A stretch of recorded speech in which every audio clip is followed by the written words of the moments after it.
보겠습니다. 신명기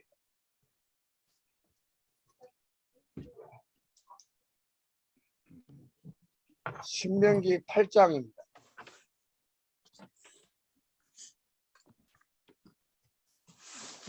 신명기 8장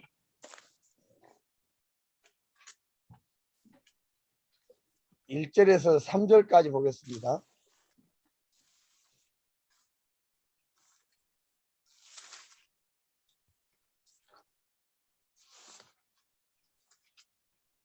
말씀 같이 읽겠습니다. 내가 오늘 명하는 모든 명령을 너희는 지켜 행하라. 그리하면 너희가 살고 번성하고 여호와께서 너희의 조상들에게 맹세하신 땅에 들어가서 그것을 차지하리라. 내 하나님 여호와께서 이 40년 동안에 내게 광야길 얻게 하신 것을 기억하라. 이는 너를 낮추시며 너를 시험하사 내 마음이 어떠한지 그 명령을 지키지 않는지 알려 하심이라.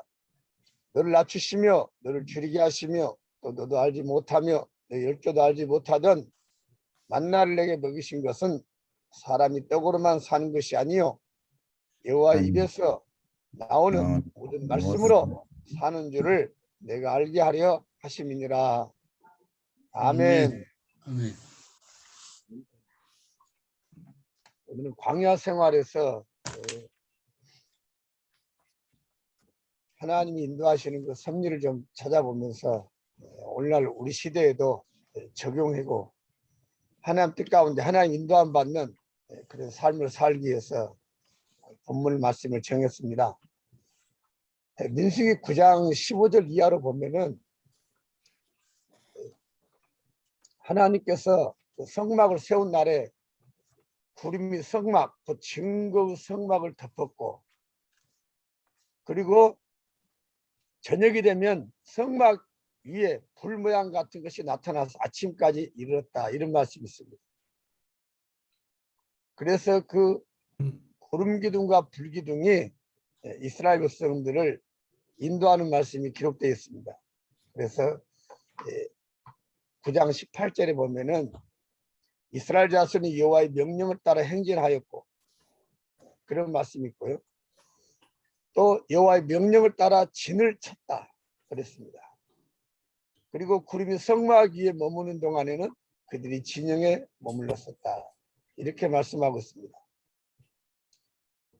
그래서 하나님께서 이스라엘 백성들을 인도하는데 우리가 잘 아는 것처럼 구름 기둥과 불 기둥으로 인도를 하셨습니다. 근데 그 이스라엘 백성들의 그 광야 생활 기간을 보면은 40년에서 5일이 부족하더라고요. 그 만나도 보니까 39년 11개월 정도 만나가 내렸고요.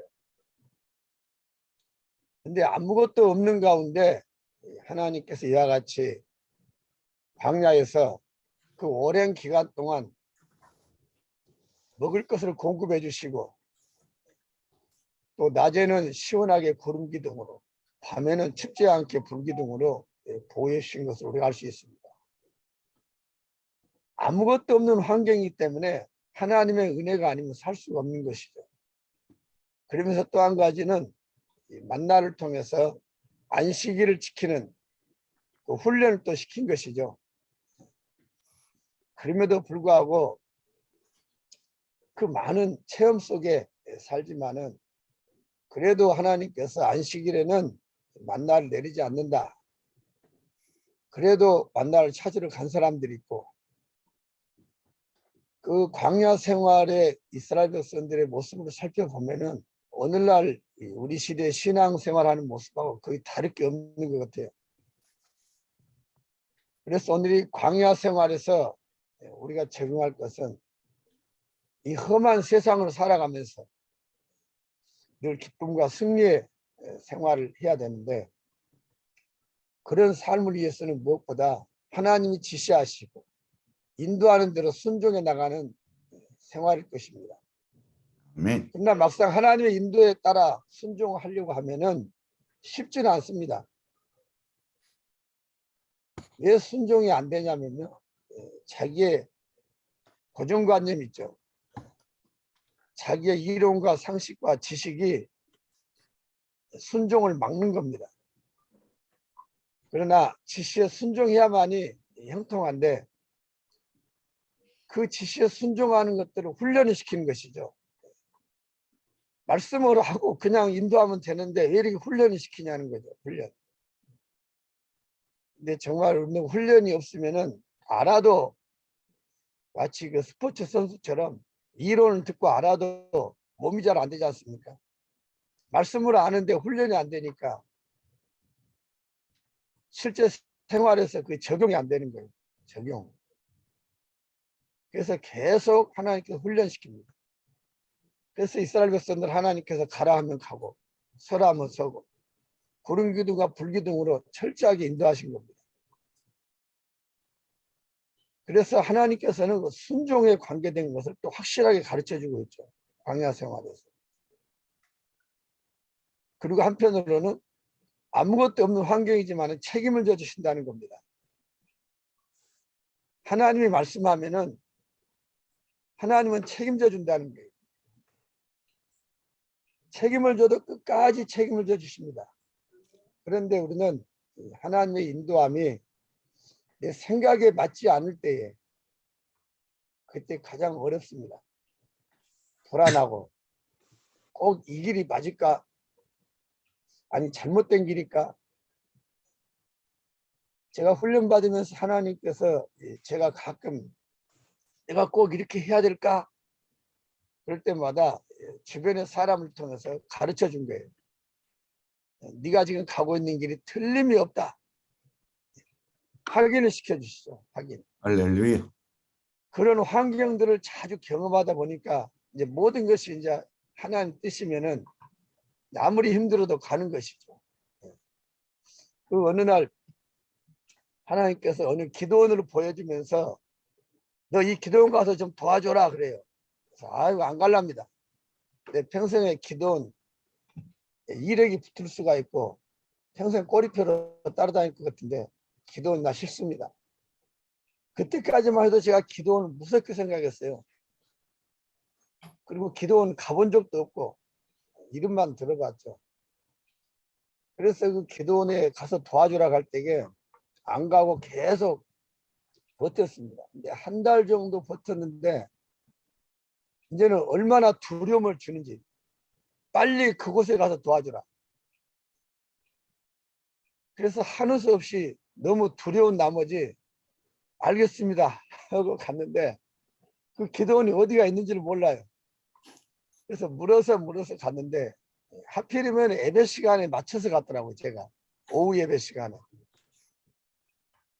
그래서 그 기도 문을 딱 열고 들어가니까 그때 마침 그 예배 중인데 그 원장님이 설교하시다가 저를 보는 순간에 뭐라 하시냐면은 저 전도사 저 인제 나타났네. 한 달 전에 여기 하나님 보낸다겠는데 왜 인제 나타났냐고. 할렐루야. 설교하시면서 한 달 전에 보낸 전사가 인제 왔다고. 그러면서 저희 환경을 얘기를 해요. 그때 훈련 받을 때니까. 그러면서 갑자기 찬양을 불러요. 산에 여우 굴이 있고 나는 새도 집이 있건만 우리 주님 하면서 제가 오갈 데 없는 그 환경에 대해서 정확하게 가사를 듣고 또 확인을 시켜주는 거예요. 너 지금 오갈 데 없이 지금 살고 있지 않느냐. 아무데나. 그때는 아무 교회나 잠자는 그런 환경이었거든요. 잠잘 곳이 없어가지고. 그러니까 눈물이 나더라고요. 야, 내 환경을 정확히 아시네. 그래가지고 예배 끝나고 그분이 제게 와서 하시는 말씀이 더 충격적이었어요. 뭐냐면은 그 기도원에 운전도 하고 찬양도 인도할 사람이 필요해서 제가 오기를 간절히 기다렸는데 어떤 남자 신학생이 왔답니다. 전사님이.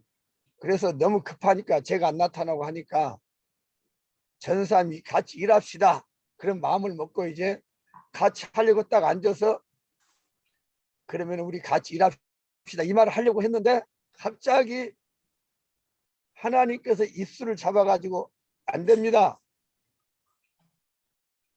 자기 마음은 같이 하고 싶어서 그 말 하려고 했는데 입에서는 안 됩니다. 음. 이래가지고 돌려보냈다는 거예요. 할렐루야. 그리고 또 한 음. 일주일 있다 또 다른 전사가 왔는데 제가 불순종하니까 안 나타나니까 또 급해가지고 그 전사한테도 그러면 우리 같이 일합시다 하려고 또 이야기하려고 하는데 두 번째도 그 전사님에게 자기 입에서 탁 튀어놓는 말이 안 됩니다. 두 번을 돌려보냈다는 거예요. 하고 그분들한테 미안하다고 왜 이제 나타났냐고 그런 일이 있었어요. 근데 거기에서 이 말씀을 전하고 있는데 그분이 참 하나님이 얼마나 강권하셨는지 그 이야기를 들어보니까 태몽부터 하나님이 이름을 가르쳐 주시고 태어나신 분인데 하나님께서 얼마나 강권하셨는지 그분은 아무것도 들지 못하게 한 거예요. 이 그릇 하나도 못 들게 했답니다. 일 못하게, 세상 일 못하게. 그래가지고 어느 날 주님이 찾아오셔가지고 너 나랑 좀 같이 일하자 하면서 자기 몸으로 쏙 들어오더래요. 그 뒤로 이제 그런 능력이 나타나니까 사람들이 새벽부터 줄 서가지고 기도받으려고 그런 분이었다고 하더라고요. 가서 보니까. 힘들어. 그래서 그 몇 달만 도와주라고 해서 갔는데 이제 제가 이제 하나님이 약속한 그 기간을 이제 다 채웠기 때문에 이제 나오려고 했거든요. 기도원에서. 근데 이분이 못 나가게 해요. 나가지 말라고. 그래가지고 그래도 나 이제 나가야 되는데 왜 자꾸 나를 붙잡냐고. 아니 나가지 말라고요. 계속 그러는데 하나님께서 어느 날 너에게 큰 시험이 온다. 그러셨는데 조금 있다가 또 한 1분 정도 있다 또 그 말씀을 하세요. 너 또 좀 있으면 큰 시험이 온다. 또 조금 있으니까 또 말씀하세요. 너 큰 시험이 온다. 이 큰 시험이 온다고 연속 말씀하시는데 이게 무슨 시험일까 궁금했어요. 엄청 겁을 먹었죠. 겁을. 큰 시험이 온다고 하니까 이 시험을 잘 봐야 될 텐데 이게 어떤 시험이지? 연속 3번 말씀하셨기 때문에 큰 시험이 온다. 그래가지고 마음으로 준비를 했어요. 근데 예배 시간이 됐는데 그 원장님이 설교를 하고 제가 한 번씩 설교하고 교대를 했거든요. 설교를. 낮에는 원장님, 내가 밤에, 어떨 때는 내가 낮에, 어떨 때는 밤에 원장님 이렇게 설교를 번갈아 가면서 했는데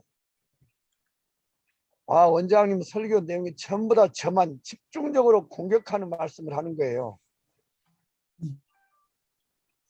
그래서 갑자기 왜 저러실까? 나를 못 나가게 하면서. 그런데 이제 제가 또 설교 시간이 돼가지고 제가 올라가 설교했잖아요. 설교하고 내려오니까 김전사 이리 와봐요. 왜 단에서 나만 공격해요? 그 원장님이 막 화를 내시는 거예요. 제가 공격할 의도가 하나도 없었는데 왜 나보고 공격했다 가지? 그게 시험인 줄 몰랐어요. 첫날에는.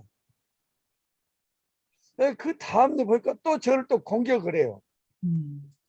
또 그 다음날도 그렇고. 그래서 하나님 이게 뭡니까? 그러니까 이제 하나님께서 가르쳐 주시더라고요.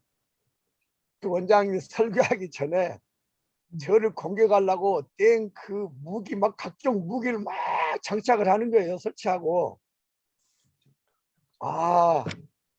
이제 그때 깨달은 거예요. 하나님의 뜻에 순종을 안 하니까 서로 감정을 상하게 하려고 나는 그런 의도가 하나도 없는데 어떻게 그 원장님을 공격하려고 내가 말씀을 선포하겠습니까? 성령께서 각 사람의 모든 약점을 잘 알지 않습니까? 그러니까 서로의 약점을 단에 서면 하게 한 거예요. 그러니까 서로 자기만 공격했다고 이런 시험이 왔던 거예요. 놀라운 그래가지고 놀라운 예, 그래가지고 한두 달 정도 지난 것 같아요. 그 상황에서도. 그래가지고 어느 날 이제 그분이 못 참았던 것 같아요. 저를 부르더라고요. 그래가지고 김전사 이제 나가도 돼요. 그러시면서 할 말이 있대요. 그래서 왜 나를 많이 붙잡았냐 하니까 뭐 찬양 인도도 잘하고 설교도 좋고 너무 필요했었다는 거예요. 그래가지고 그분이 원래 저 서울 쪽에 가서 기도원을 하려고 했는데 하나님께서 이런 종을 광주에서 만날 거니까 광주에서 하라겠대요. 그래서 광주에서 하게 됐는데 저를 만났기 때문에 보내기가 싫은 거죠. 그래가지고 그분이 또 하나 충격적인 고백을 하시는데 저를 안내 보내려고 애를 썼는데 하나님께서 어느 날 강제로 볼펜을 들게 하셔가지고 종이에다가 빨리 김경식 전도사 내보내라. 하나님께서 강제로 쓰셨대요. 종이에다가. 신기해. 그래가지고 그것도 저에게 안 보이게 하려고 한쪽에 가서 라이터로 태우다가 손가락을 좀 뒤었답니다. 그러면서 그 고백을 하면서 정말 안내 보내려고 했는데 하나님께서 강제로 글을 쓰시게 하시고 그 종이까지 태워버리려고 했는데 그 종이 한 장 태우려다가 손도 좀 뒤었다 하면서 하나님의 뜻이니까 나가라고. 그래가지고 기도원에서 나온 적이 있습니다. 하나님께서 붙일 때도 있지만은 이렇게 분리시킬 때도 있는 것 아니겠습니까? 어떻게 보면은 사도행전에 마가를 데려가냐 데려가지 마냐 문제로 다투는 것도 하나님의 섭리인 것 같다는 생각을 해봤어요. 제가 전사 시절에도 그런 비슷한 경험이 있었어요. 기도만 하면 이제는 그만하고 나가라. 다른 교회로 가라는 거예요. 이해가 안 되는 거예요. 그래서 그 당시는 많은 경험이 없어가지고 계속 또 버텼어요. 그 당시도. 근데 기도만 하면 빨리 나가라 이제. 이게 사탄의 장난인가. 왜 교회를 이렇게 목사님 도와주려고 하는데 그만하라 할까. 경험이 없으니까 계속 버텼는데 이제는 그 목사님이 저를 엄청 사랑했거든요. 이뻐해주고. 근데 갑자기 제게 사사건건 시비를 걸어요. 기도하고 있으면 어이 김전사 웬만치 기도하고 성경 좀 봐. 네 알겠습니다. 또 성경 읽고 있으면 어이 김전사 기도 좀 해. 뭔 성경을 읽고 있어? 이러면서 시작이 돼가지고 나중에는 이제 이유도 없는데 여러 가지 사건마다 막 간섭을 해요. 트집을 잡고 원래 그런 분이 아니었는데 제 마음을 상하게 한 거예요. 그래가지고 진짜 더 이상 못 있겠네. 그리고 이제 하나님께 기도해서 하나님 이제 더 이상 못 참겠습니다. 난 이제 나가야 되겠습니다. 못 참겠습니다. 그래가지고 결론을 딱 내리고 하니까 하나님께서 네가 불순종하니까 그랬다. 서로 좋은 감정이 있으면 안 나가니까 안 떨어지니까. 그러면서 목사님 미워하지 말고 기도 많이 해드려라. 그래가지고 목사님에게 인사하고 나온 적이 있었거든요. 근데 하나님의 인도하는 방법은 우리는 알 수가 없더라고요. 나는 여기가 좋사오니 하는데 아니다 옮겨라. 그 당시는 몰랐어요. 제가 지나고 나서 알았습니다. 민족교회도 그래요. 그분도 산기도를 많이 하신 분이고 기도를 많이 하신 분이었어요. 아마 저는 참 특별한 이력이 많아요. 신학교를 안 갔는데 전도사로 임명된 케이스예요. 그분이 기도하신 분이니까 저를 알았나 봐요. 그냥 청년으로 있는데 느닷없이 예, 그럼. 어이 김 선생, 나 전도사를 임명할게. 전도사를 해. 아, 신학도 안 갔는데. 아니, 전도사를 임명해. 아, 임명할 테니까 전도사를 해. 할렐루야. 그래가지고 할 수 없이 그냥 전도사가 돼버렸어요. 1월 첫 주에 임명을 하더라고요. 전도사로. 주님의 능력이요. 아니, 어떻게 신학교도 안 갔는데 전도사를 임명하는 목사가 어디가 있습니까? 찰스 스펄전도 그랬어요. 그러면 하기 싫으면 도망가는데 도망도 못 가고. 너무 친한 목사입니다. 그래가지고 참 그 전도사 생활을 원치 않은데 하게 됐어요. 근데 거기에서 이제 하나님께서 그렇게 분리시킬 때 그런 현상이 있었거든요. 그러니까 하나님께서 인도하는 방법은 우리는 알 수 없더라고요. 그래가지고 거기서 나와가지고도 어디로 갑니까? 그러니까 아무 말씀을 안 하셔요. 근데 수요일 날 되니까 어떤 청년이 와가지고, 아, 전사님, 아, 일요일 목사님이 참 훌륭한데 한번 가봅시다. 그래요. 그래 가니까 그분은 기도를 더 많이 하신 분이에요. 산기도로 엄청나게 쌓으신 분이에요. 보니까 능력이 많이 나타나고, 또 거기 가니까 야, 여기가 좋사오니 너무너무 좋았어요. 그리고 정말 사랑을 많이 받았어요. 성도님들에게도 사랑 많이 받고, 목사님이나 사모님이 저를 친동생처럼 그렇게 사랑해 줬어요. 그때 또 제가 이제 이상한 경험을 한 거죠. 교회 옥상에서 기도하고 있는데, 철하고 있는데, 밤에 새벽 1시가 넘었는데 어떤 아가씨가 부르는 소리가 들려요. 아니, 새벽 시간에 누가 나를 찾고 있을까? 옥상에 올라가가지고 혹시 여기 전도사님 계세요? 그러시더라고요. 근데 기도 중에 제가 전도사인데 누구세요? 그랬더니 그분이 반가운 표정으로 말하는데, 자기 교회에서 금요 철화를 하고 있는데 하나님이 지시를 했다 합니다. 너 택시 타고 어느 동으로 가서 어느 교회에 가가지고 옥상까지 올라가야 만날 수 있는데, 옥상 이런 전사가 기도하고 있으니까 데려와라 그랬다는 거예요. 할렐루야. 그래가지고 택시 타고 새벽에 온 거예요. 교회 옥상까지 올라온 거예요.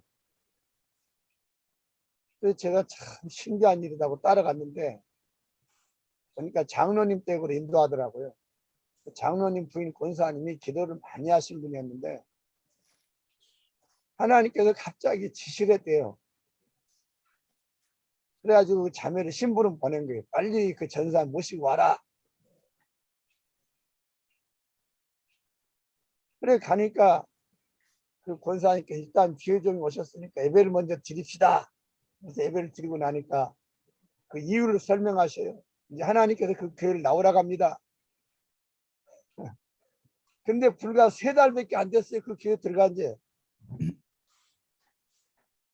또 충격을 입었죠. 야, 참 이게 뭔 일일까. 그래서 그 담임 목사님에게 보고해가지고 일주일간 작정 기도를 했습니다. 그런데 담임 목사님도 기도를 많이 하신 분인데, 일단 나가가지고 인도하는 곳이 없으면은 하나님의 뜻인 줄 알고 일단 나가라. 그렇게 말씀하셔요. 그래가지고 또 그 교회를 나온 적이 있습니다. 근데 그 다음에는 인도하는 곳이 어딜까 또 궁금했거든요. 그런데 어디를 인도하냐면은 그 비닐하우스 같이 이게 철근을 해가지고 보온덮개 덮어놓은 거 있잖아요. 보온덮개 이렇게. 비닐하우스 교회로 들어가라는 거예요. 조그마한 개척교회. 비닐하우스로 개척한 교회. 그런데 누가 가고 싶겠습니까? 그래서 또 그 교회를 갔는데, 그분은 이제는 기도원 출신 목사님이에요. 기도를 더 많이 하고 은사가 더 많으신 분이에요. 보니까. 점점 기도 더 많이 하는 사람한테. 그러니까 처음부터 기도하신 목사님 만나가지고 했는데, 조금 더 은사가 많은 분들을 만나게 하셨어요. 나중에 보니까. 하나님께서 은혜를 주시고 그쪽 세계를 좀 많이 공부를 시킨 것 같아요. 들으면서. 그래서 하나님께서는 그와 같이 저는 알 수 없지만은 다 모르는 분들이잖아요. 인도한 분들에게. 그런 인도함을 제가 경험을 하게 됐는데요. 그 이유는 하나님께서 필요하니까 그렇게 인도하신 것이죠. 내 달란트에 맞게 하나님 쓰시려고. 그런데 그런 걸 모르면은 너무 목사님들이 사랑해 주니까 그 성도들도 사랑해 주고 나가기 싫은 거죠. 그래서 하나님께서 저 같은 경우는 이와 같이 특별한 어떤 방법으로 하나님께서 그 교회를 나오게 하신 거예요. 그래서 오늘 본문으로 돌아가면은 그런 과정을 통해서 하나님께서 훈련시키는 것이, 그리고 순종하는 것을 가르쳐주고 순종에 훈련시킨 거죠. 순종의 결과는 뭐겠습니까? 다 하나님의 소유가 되고 하나님의 백성이 되고 하나님의 자녀가 되고 하나님이 주신 진정한 축복을 받게 되는 것이죠. 순종이란 건 내 뜻과 맞지 않아도 순종을 해야 되는 것이죠. 그 광야 여정을 보면은 가나안 들어가는 길이 세 갈래가 있지 않습니까? 해변으로 가는 길, 그 다음에 왕의 대로로 가는 길, 또 하나는 수르로 가는 길. 근데 해변길로 가면 약 10일 정도면 간다 그럽니다. 그 짧은 거리를 광야 노정 42곳을 이렇게 지도를 보면은 그 전에 왔던 데를 또 간 것 같아요. 왔다 갔다. 그래서 그 지도를 관심 있게 쭉 보면서 가데스 바네아에서 다시 가데스로 돌아오는 그 여정 기간이 거기서 18번을 진을 쳤는데요. 거기서 시간을 제일로 많이 보냈더라고요. 얼마나 걸리냐면 38년이 걸렸어요.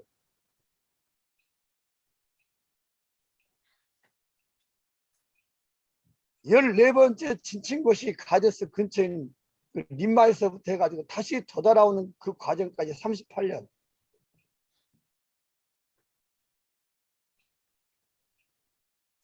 그래가지고 그 가데스에서 브엘세바까지는 약 80km 정도밖에 안 떨어졌는데, 가데스는 가나안 땅으로 가는 길목에 있는 곳이죠. 이스라엘이 들어가기 위해서 준비하는 장소입니다. 그런데 곧장 가나안에 못 들어가고 가데스에서부터 광야에 또 다시 유리하기 시작합니다. 그래가지고 다시 가데스로 돌아옵니다. 이게 38년이에요. 그래서 이곳의 그 지명들을 좀 살펴봤어요, 제가. 근데 가나안 입성하기 위한 첫 관문이었던 이 가데스, 거룩한 곳에 그런 뜻이 있더라고요. 즉 하나님의 거룩한 백성이 되기까지 많은 징계와 연단의 과정이 있어야 된다 하는 것을 깨닫게 하는 그런 말씀이었어요. 그래서 가데스에서 미리암이 죽고 반석에서 하나님께 생수를 주셨는데 하나님의 명령을 거역하고 반석을 2번 침으로 모세와 아론도 가나안 입성 금지 선고를 받았죠. 민수기 20장 7절에 이하로 쭉 나오는 그런 부분이 가데스의 사건인데요. 그래서 가데스에서부터 그런 하나님의 훈련 과정들을 그 각 지역마다 42곳 진친 곳을 하나하나 좀 살펴봤는데, 우리 인간의 상식으로는 죽었다 깨어나도 모르죠. 하나님만이 이스라엘 백성은 너무나 잘 알기 때문에 훈련시키지 않습니까? 그래서 이스라엘 백성들 훈련 과정을 살펴보면서 하나님께서 아브라함에게 약속하신 이스라엘 민족, 하나님이니까 가장 호화롭게 편안하게 행복하게 이렇게 해가지고 이스라엘 백성을 만들어주면 좋을 것 같은데, 애굽의 종살이 엄청난 힘든 환경에서 이스라엘 백성들을 만드셨고, 그것도 부족해서 또 광야 40년 동안 또다시 훈련을 시키신 하나님, 그런 과정을 살펴보면서 오늘 이 시대의 영적 이스라엘 우리 성도들, 우리 믿는 사람들을 하나님께서 그냥 편안하게 놔둔 것이 아니고 역시 우리들도 다양한 훈련을 시키겠구나 하는 그런 생각을 해봤습니다. 그래서 광야 생활이 재밌는 것은요, 기적을 많이 경험을 하게 됩니다. 기적. 아무것도 없는 가운데는 하나님만 하실 수 있거든요. 그래서 날마다 기적을 경험하고 살았던 그 이스라엘 백성들의 모습처럼 우리도 이런 환경에서 정말 광야 같은 어려운 환경이 될 때는 하나님의 기적의 손길이 많이 나타난다는 걸 저도 경험해서 많이 깨달았어요. 저도 그 훈련 기간에 거의 뭐 기적의 연속이죠. 어떤 분들은 기적이 한 번 있을까 말까 하는데 정말 기적을 경험 많이 했어요. 일일이 그런 그 간증 체험 얘기를 못 합니다만은, 야, 참 그 과정들이 지금 지나오면요 오히려 그렇게 힘든 시절이 그 다시 그쪽으로 돌아가고 싶은 생각이 들어요. 그 시절로 할렐루야. 늘 하나님이 함께하는 그 생활이 너무 재밌었다 그 말이에요. 그러나 육신적으로는 오갈 데 없고 먹을 데도 없고 정말 그런 환경들이 너무너무 힘들었지만 마음은 제일로 편했고 제일로 성령 충만한 그런 기간이 아니었는가, 그런 생각이 많이 듭니다. 육신의 눈으로 볼 때는 너무 비참하고 참 불쌍하게 보이는 그런 환경이었는데 영적으로는 최고로 충만한 그런 환경이 광야 생활이었던 거예요. 매사에 하나님께서 함께한 걸 보여줘요. 그러니까 걱정이 안 되고 두려움도 없고, 다만 이제 너무 기니까 좀 빨리 끝났으면 하는 그런 마음은 좀 많았습니다만, 그래서 이스라엘 백성들의 광야 생활에서 날마다 구름기둥 불기둥 만나, 신발이 헤어지지 않고 옷도 헤어지지 않고 얼마나 큰 기적입니까? 근데 그걸 보면서도 불평하죠. 우리가 잘 아는 대로 민수기 11장에 보면 12번째 진 친구 기부로 헛다와해서 고기 먹고 싶다고 얼마나 원망을 했는지 모세가 성경 보니까 그렇게 말씀했더라고요. 하나님, 내가 저들을 배웠습니까? 내가 저들을 낳았습니까? 차라리 나를 당장 데려가 주세요. 얼마나 스트레스를 받았으면 그런 말씀을 했겠어요, 모세가. 그래서 하나님께서 메추라기를 어마어마하게 보내버렸죠. 저는 성도들에게 그런 좀 그 표현을 좀 합니다. 두 규빗으로 하루길 메추라기를 깔아놓으신 하나님이다. 두 규빗이면 보통 사람들의 그 허리띠 높이 정도 되겠죠. 사람들은 허리띠 높이로 하루길이면 25km, 많이 잡아야 30km 정도 될 건데 그 넓은 공간에 메추라기를 쌓아놓으신 하나님,